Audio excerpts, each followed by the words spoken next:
Hello, everybody, and welcome back to another segment of Coffee and Connections with the Chief. I'm Chief Dean Rondeau, and to my left is my Executive Officer, Captain Mark Livy.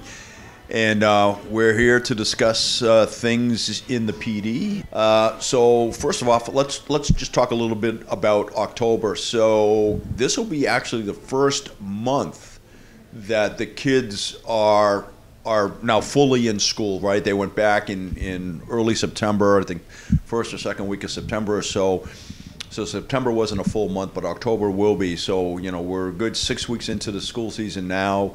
So the kids are walking to school. The days are getting crisp, and the nights are getting cold. Leaves are starting to turn and fall.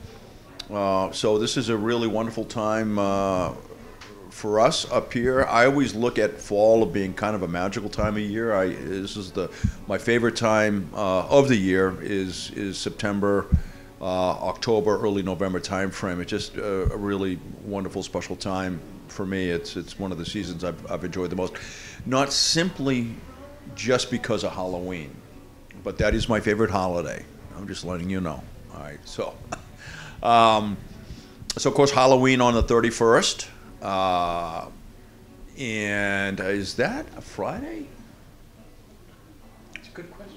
Is that a Friday? I think it might be a Friday. Anyway, it's close to the end of the week. So what does that mean? That means there's going to be a lot of Halloween parties.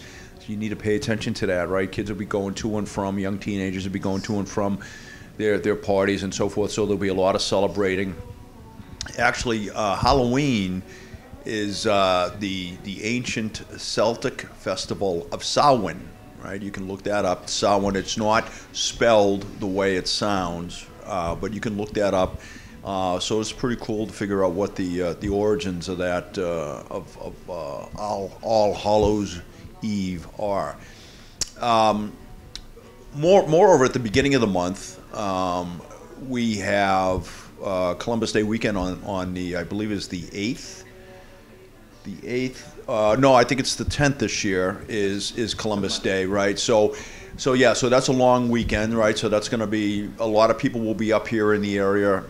So traffic is going to get congested, just like it does in the summer, right? So probably starting on the Thursday before, right? So it was at the 6th, probably through the 10th. Prepare for heavy traffic. If you've got appointments and so forth, you might want to leave a little bit earlier for those. The other thing that we have going on, it's always a special time of year, is the Sandwich Fair, right? And I'll be there at the Sandwich Fair. And I usually go up and work that. And here's the reason why, because Sandwich is a very small police department. In order to put that fair on safely, they need to bring in officers from all the surrounding jurisdictions. So there's going to be a lot of officers at the Sandwich Fair. So if you plan on going to the Sandwich Fair, look for me. I'll be working up there, helping to put that very special event on. And I like the Sandwich Fair. It is the last of the old time county fairs that go on. It's an agriculturally themed fair. It's a lot of fun. And so going up to Sandwich for the day or spend the weekend up there and taking the fair, because it's really, I think, a very special event, and of course it's very important because it passes on a lot of the purpose of these county fairs, right, was to pass on agricultural information. It was very important back in the late 18th century, early 19th century, right, because that's how best practices were circulated, right, because we didn't have the internet, right, regardless of what Abraham Lincoln said. The internet wasn't invented then. So that's the reason for these fairs. So it's tradition, right? So go up there and enjoy that, and that's the purpose of it. So beyond that, with weather, right? Weather is, we know we're going to get some rain and snow and probably maybe even an ice storm or two. Tend to your gardens, get the plantings in, your harvest in. If you got cucumbers and things out there still lingering, tomatoes, maybe a couple of stragglers still hang on. Get all that stuff in before the temperatures really start to drop. But with the fall, this makes a unique time of year where we get these freeze-thaw cycles. Things get really wet. The leaves fall from the trees, and the roads can get a little slippery because of the wet leaves on the sidewalks and on the streets. So you need to pay attention to that, okay?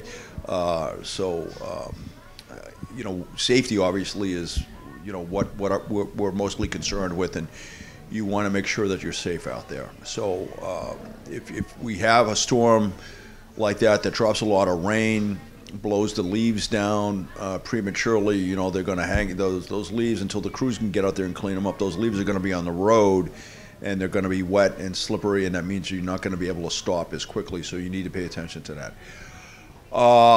The other things that are coming up, and just so you're aware, 8 November is voting day. 8 November is voting day, so that's coming upon us quickly. Yeah, it's about 6 weeks out or so pay attention to that. And the other thing that we obviously, you have Veterans Day in November. That's the 11th. And then, of course, you have Thanksgiving. That's coming up at the end of the month. So just doing a little thinking. It seems hard to imagine that pretty soon the holidays are going to be upon us. So start your planning now and start getting ready for all that stuff. The budgets we're well into the presentation of the budget process this year. The 13th of October is our presentation to the Board of Selectmen on the police department budget. The other thing that too is a big change. We did on the 15th of September, we had a school safety meeting at the Great Hall. That was, I thought, relatively well attended. School safety is on everybody's minds, and looks like the Police Commission is going to be moving forward with their initiative to put 2 RSOs into the district. Now, we're not sure when and how that's going to happen, but that's what they want to do, and then they want to move forward with that as quickly as possible. So again, come to the meeting, stay informed, and just know that that's on the horizon. That they're looking at doing. This is something obviously clearly that the captain and I both support. I think, and I said in the hearing, our 2 most vulnerable populations in this town are our school children and our elderly, and we need to take steps to protect them. So having said that, I'm going to turn it over to the captain right now for his operational update. Captain? Yeah, thanks, Chief. Just a little on that with the that meeting, and I fully support what the commissioners are doing. It's nice to have a proactive commission on board and planning ahead and looking at the criminal threats coming down. So it's a great thing. I mean, I got 3 boys in our school system, so I agree and I'm with them and I support them 100%. So follow that in the when we do the budgets. The first one's October 13th for the selectmen. Yeah, we don't know we don't know what that looks like yet on the budgets, and I mean it still has to be briefed to the Board of Selectmen, but at least you have an idea which way that's moving. So with operations, well, first thing with the budgets, the police union, dispatch union, they're going into negotiations this year. So you won't see that in our budget. That's a separate thing. And remember, the chief, the captain, we're not involved with that. That's with the commissioners in the town, with the negotiation committee. So just to get that out there. So operations, we're full staff, which is great, especially at this time. If you look around at all the other police departments and dispatch centers, they're all looking for employment. They have open positions all over the place. We are full staff, so this is a wonderful thing. So we have one in the academy. He will graduate sometime near the end of November. I don't know the exact date. It's one of the Friday. I think it's right before Thanksgiving, that Friday before Thanksgiving, if I remember. He'll be graduated from there. And then we have Chris Dustin that's going to be going into the academy in January. But the benefit for us is that he's been part-time with us for so long. He's certified, so he can just move over from part-time status to full-time status and start in the rotation right now, as you have seen him out on the road more than what you have seen him before, because you're used to just seeing him a couple days a week, maybe 1 day a week. Now he's 40 hours a week. So that's been a great help for us to get full staff, to get our schedule up. So anything else that's going off? The highway safety grants have come to an end October 15th, but there is a but. There's the next highway safety grants are coming in, and we have a lot more this year Thank you for highway safety, which will be in our budget. I think it's about 15,000 and change. That includes speed grants, DWI grants, which is driving DUI really, grants, pedestrian grants, and I think they have electronic grants too. So you can't drive with that electronic, that phone, distracted driving. That's what they call it. Yes, couldn't think about it right now. So that will be coming out. That should be the end of October, and we'll be starting those up again. One ends, the other one starts, because their fiscal year is a lot different than our fiscal year, the state is, and the federal government. So how it goes. So with dispatch, everything is good. Like I said, full staff. We are finishing up training with one of our part-timers, so she should be out and by herself. I would assume by the end of this month or beginning of next month. You'll be hearing her all alone in there when you give her a call. Her name is Deborah. So she comes to us from Farmington, which is a great addition to us. It helps our full-time staff. It lets them go to training. It lets them do vacations. It's coverage. Remember, we're 24/7. We have to cover every shift, no matter how it goes. Somebody takes a vacation, we have to cover that shift. We can't leave it empty. So with that said, I think everything else is good. Oh, we have a new... Yes, we do. Well, we had it called Animal Control, and now it's called Municipal Conservation Officer.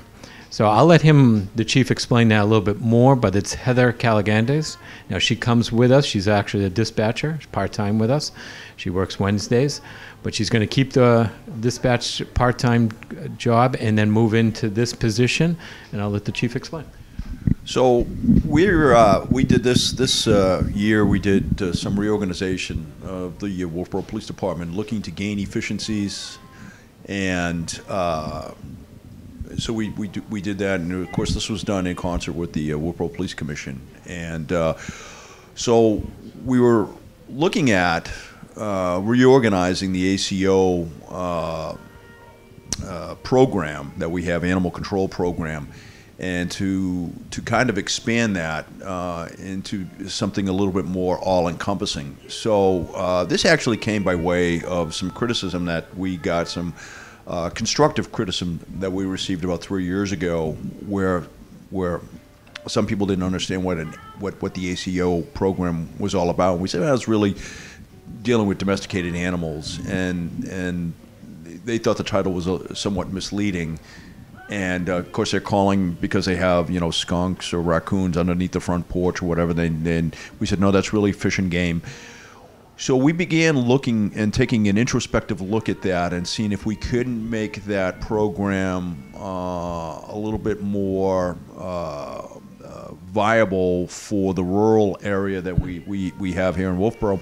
What we came up with is this program called Municipal Conservation Officer, where it combines basically the best functions of an ACO, of an animal control officer, with the best functions essentially of a law enforcement officer that's trained to deal with both wild and domesticated livestock. So what we have now is a multifunction officer that can work with Fish and Game, that can work with Bureau of Lands and Forests, and in a conservation role and dealing with all animals, domesticated, so we hear dogs, cats, and so forth, wild animals, this would be your moose, your deer, your bears, things along those lines that may be causing some damage to crops or bears in the dumps or whatever, and that of livestock, when the livestock get loose, and goats and cows rolling around in the Village Corner Road area. We have an officer who is trained and capable of dealing with all of that, and we had a gem of a resource in Heather Caligandis, who's a dispatcher with us, has been a dispatcher with us for years, in a part-time capacity, but she has a degree from University of New Hampshire, and I want to say it's wildlife management or livestock management. It's in animal science. She has a degree in some animal science. So she owns a farm. She lives on a farm. She knows how to take care of livestock. She knows how to deal with wild animals, and she knows how to deal with obviously domesticated animals. She has been hired by the Wolfeboro Police Commission. It's a stipend position, so there's no additional cost here, but we get enhanced services, right? And that's the best part to this. And then she can coordinate, because she will be we got to get her trained up, but she will be a law enforcement officer. We'll send her to the police academy, get her trained up. And she'll be able to do investigations or work with Fish and Game or Bureau of Lands on conservation-related issues. Should an issue arise that she needs resources, she can reach out and coordinate and pull those resources in from Fish and Game or whatever agency she needs to. She can also do her own investigations, right, which is huge. So animal cruelty investigations or the serving of civil forfeiture notices, so forth and so on. So it's kind of like its own function, but part of the Wolfeboro Police Department. Just makes us better. It takes some workload off of the patrol and assigns it to a specialized officer who's capable, who's multifunctional and capable of doing all that. So I'm really excited about it. I think there's one other town in New Hampshire that does this. I think it's either Epping or Exeter. It's one of those e-towns down in the south. They do something very similar to this, and it's worked out well. So we're really happy that we're on the cutting edge of something like this. We think these types of programs are going to take off in the future. So, and the best part is no additional cost. Enhanced services, no additional cost.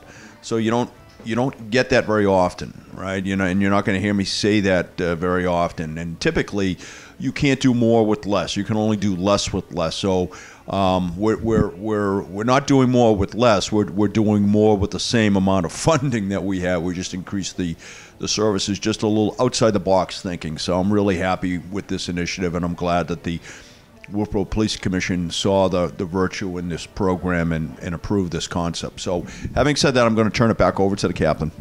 Yeah, the key part he mentioned in that is it relieves the stress off the patrol division of being out on the road. Look, this town, the summer, we all saw it.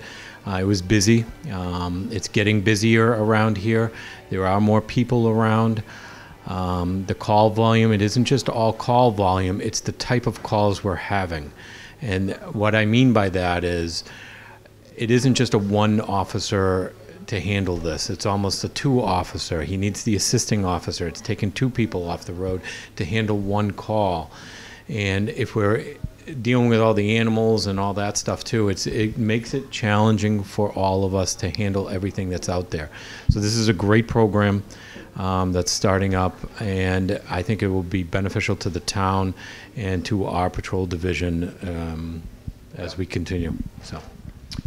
So that really essentially concludes your Coffee and Connections with the Chief. Tune in next month for November for another segment of Coffee and Connections with the Chief. And until then, stay safe. Also, stay tuned for your safety tip of the month. Thanks.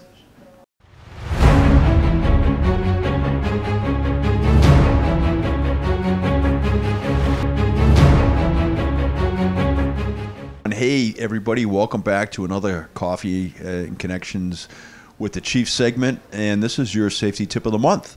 So it's October. A couple of things, right? We're waving summer goodbye. Bye-bye, there it goes, it's gone. What does that mean? That means that the skies are going to start turning darker sooner, the sun isn't out, and that lake water is going to get cold. So if you're still trying to get in the last vestiges of your boating, just be mindful that the water is cold, and if you end up in the water and it's been frigid out at night, the chances of hypothermia are greatly increased, right? So if you're going to be out, make sure you're leaving that 5-point contingency plan with a family member, trusted, loved one, and what is that, right? What is the 5-point contingency plan? Well, okay, here you go, right? Where am I going? who am I going with, what am I doing, what to do if I don't come back, and who to call, right? That's your 5-point contingency plan, all right? And that's what you got to do. You got to let people know where you're going and what time you're expected back, and if you don't come back, what to do next, right? Lastly, keep an eye on the weather. I say this every time, but most of our crashes that we realize come during times of inclement weather. So regardless, keep your eye on the weather. And if it's going to be stormy out, make sure you take precautions. Thank you very much for tuning in to Coffee and Connections with the Chief, and I'll see you next month in November. In the meantime, be safe out there. Thank you.